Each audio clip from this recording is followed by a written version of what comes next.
So the next speaker is Andrew Williams, and he's going to be talking about a robust constraint on the responsive convective mass fluxes to warming. Cool. Yeah, thanks for having me. And I just want to say thanks to Josh for sitting here the whole week and doing all this.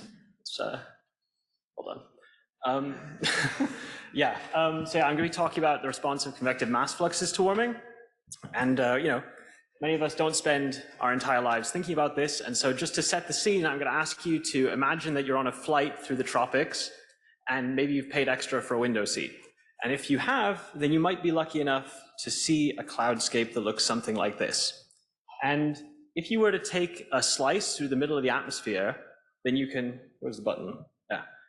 You can broadly decompose the motions that you see into two categories. So on the one hand, you have intense cloudy updrafts associated with kind of towering thunderstorms and cumulonimbus clouds. And these are very strong, intense regions of upward motion, but they cover only a tiny, tiny fraction of the tropics at any one time. On the other hand, the rest of the motion can broadly be thought of as just like environmental subsidence, so slowly descending, but covers the vast majority of the tropics. And because the tropics are roughly in a state of radiative convective equilibrium, this is just a fancy way of saying that what goes up must come down, approximately. So in the tropics, we can think of there as being this rough mass balance between the mass per unit area per unit time that's going up in convective updrafts, and that has to be balanced by what's going down in the slowly descending environment. And this is just the definition of the convective mass flux here. So this is the product of the air density times the area of these convective updrafts and their strength. And then the same for the substance mass flux, but the area is approximately 1. And this convective mass flux is a really basic quantity in tropical dynamics, and so we're fairly interested in understanding how it may or may not respond to global warming. And when people start to ask this question, their minds often first go to this seminal paper by Isaac and Brian in 2006, and they introduced this conceptual model, which I've sketched out here, which just says that you can think of parcels of air as being moistened in the boundary layer, then being transported from the boundary layer to the free troposphere associated with some mass flux at that interface, and then all that water vapor falling out as precipitation and the parcels returning to the boundary layer dry.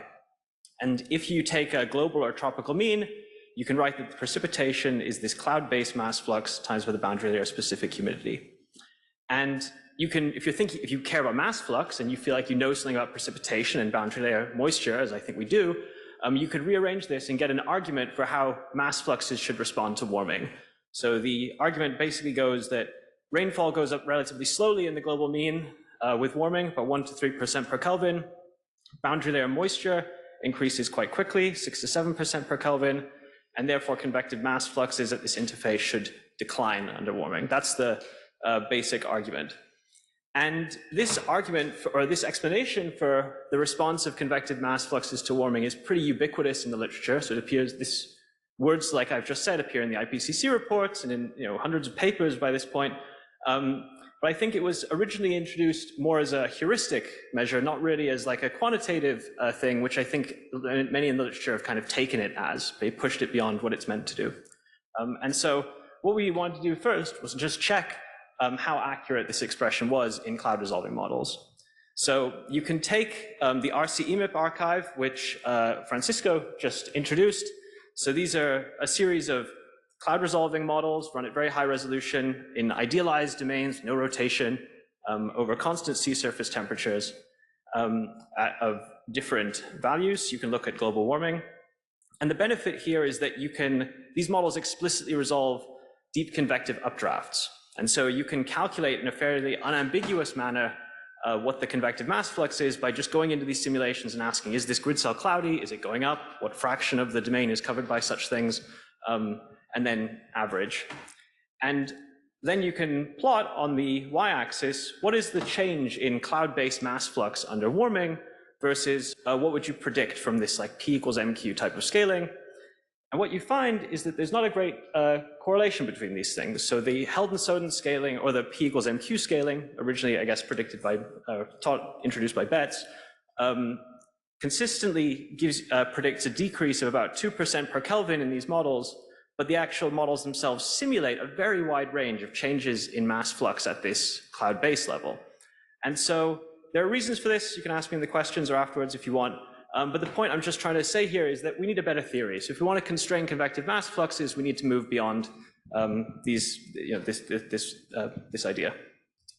And what we're going to, the way we're going to do that is by appealing to this mass balance that I introduced a couple of minutes ago, where the convective mass flux is equal to the substance mass flux, and this is just a function of the substance vertical velocity, roughly. So this tells us if we can get some understanding of the substance vertical velocity and how that responds to warming, then we automatically get some constraint on the mass flux. So again, just as Francisco introduced, we can think if we consider the thermodynamic equation in these clear sky regions, he's done all the derivation for me, so I can just give you the final result. We can write the substance vertical velocity as just the radiative cooling divided by the difference between the dry lapse rate and the true lapse rate. And there's also an evaporative cooling term here, but I'm not going to talk about it for brevity. It doesn't affect the results that I'm going to show.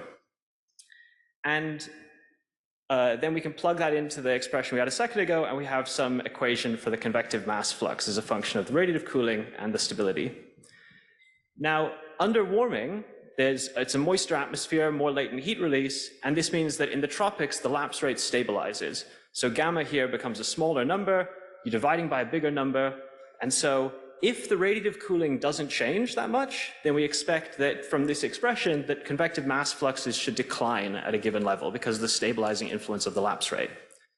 Now, to make that more robust, we have to think in a way that we have to think in a coordinate system, in particular, where this radiative cooling actually doesn't change. So what I'm going to do is I'm going to take this expression that I had a second ago, and I'm going to rewrite the radiative cooling in this form. So this is now, F is the upwards radiative flux, and this is a partial derivative with respect to temperature instead of maybe pressure or height as we're used to. And on the bottom, you have a stability term, which looks a bit different, but still just increases with warming. And you may ask, why on earth have you done that? The reason I'm doing that is because of some basic radiative transfer physics, this form of radiative cooling is just a function of the local temperature. So if you use temperature as your vertical coordinate now, this form of radiative cooling is no longer sensitive to surface temperature. So I'm showing 4 curves here of this form of radiative cooling against temperature as your vertical coordinates. Now this is your surface and this is your tropopause. And you can see that no matter what your surface temperature is, as long as you know your local temperature, your radiative cooling doesn't change that much. So the prediction is, if we think about convective mass fluxes in temperature coordinates, then this term in the numerator is not changing along a given isotherm, but we still have this stabilizing influence of the lapse rate. And so if we think about convective mass fluxes in temperature coordinates rather than say pressure or height, then we should predict a monotonic decrease of mass fluxes along isotherms. And we can test this across RCEMIP. So the same set of simulations that I showed you a second ago. Previously, I was just showing you the mass fluxes at the LCL or cloud base. You can plot the change in mass fluxes throughout the whole height of the free troposphere. So that's what I'm showing here. And this is between the warmest simulation minus the coldest simulation. And you can see that these models have an inconsistent sign of mass fluxes in, say, like 5 kilometers or some region that we might often choose.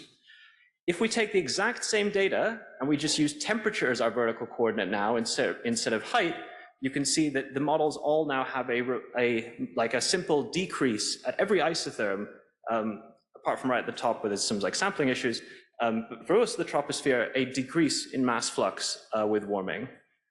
And this is good. This is a nice kind of verification of that prediction we had a slide ago.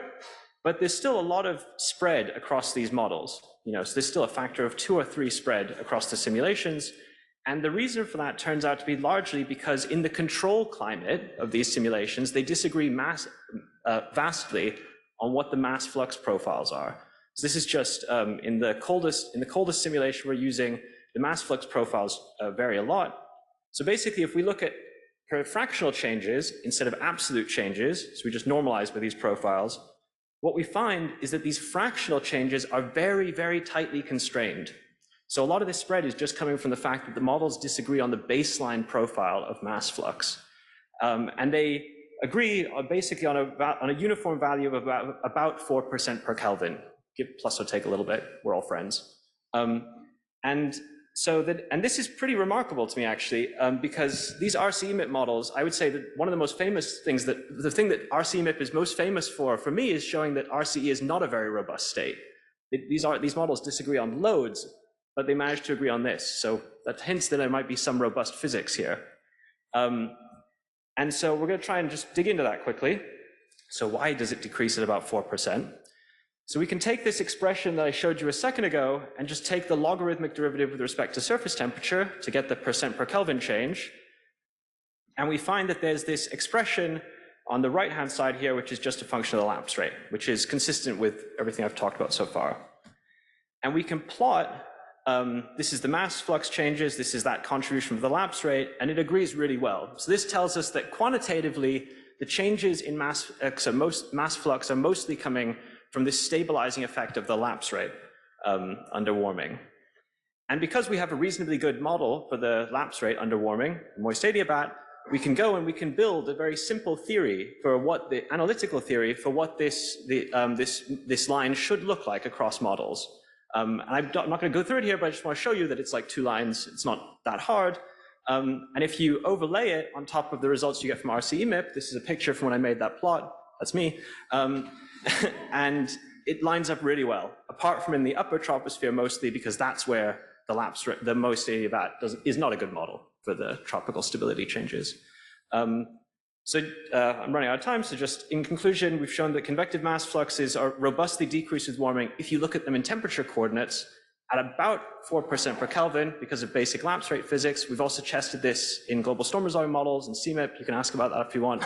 And this P equals MQ scaling, it turns out that there's like an unconstrained degree of freedom regarding microphysics. That means that you need to take that into account if you want it to be quantitative, essentially. So yeah, thanks.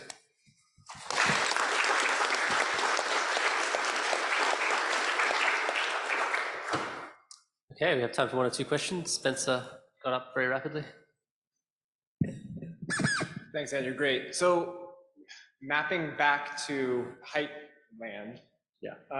If it's negative at every isotherm, how do you end up with, like, how to think about the sampling of the temperature at each height?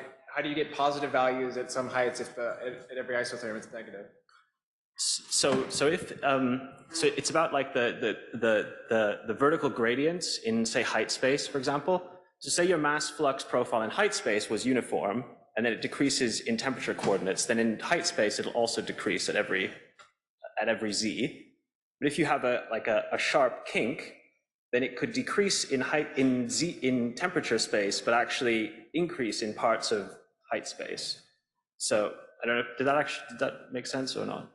Basically, so the fact that it decreased in temperature coordinates means that it can increase in pressure or height coordinates, and it depends on how kinky your profile is in height, basically. Yeah. Nice talk. I have a question about the last part, which I'm asking for more details. Yes. So I think the P equals MQ is more like a diagnostic relation. Although the theory, we need a theory for M and Q. So I'm wondering why turbulence and microphysics could influence the robustness of simply the P equals MQ, this formula. Yes. So the basic point is that cartoon I showed where like the parcels are returning back to the boundary layer completely dry, which they don't. And so you can kind of account for that. By including some term here, which is like related to the relative humidity of the LCL. If you include that, which is something you can diagnose from these RC-MIP simulations, then you get a reasonably good correlation, actually. But all that skill is coming from changes in relative humidity of the LCL, which is a function of entrainment, detrainment, and subgrid stuff, and microphysics, and. I see. So it's the water vapor carried by the downdraft flow. Yes, the downdraft is. So we need to include this factor. Yes, exactly. Gotcha. Yes. Thank you. Okay, thanks very much, Andrew. Cool.